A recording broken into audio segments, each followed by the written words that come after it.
俾自己全方位咁樣做減法，開始認真思考乜嘢係我必要嘅，乜嘢係我的需要。在唔足夠成熟嘅時候呢，我哋就總係想要嘅太多啦。就好比我哋行茶嘅時候，剪報呢個茶席出嚟，茶席上其實冇一樣嘢係多餘嘅。咁我哋能夠好容易建立秩序，行茶嘅時候亦都冇有呢啲多餘嘅動作，令到我哋好容易進入一個專注嘅行茶嘅狀態，能夠用心去表達茶湯嘅高級感。咁通過呢個行茶嘅學習，用非常簡約嘅茶席啦，可以令到我哋有輕儀式嘅行茶，咁令到我哋更加明確乜嘢叫做真正做減法。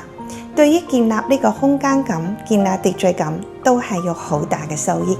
更加重要嘅係將想要同必要真正能夠分開，取捨其實就更加容易啦。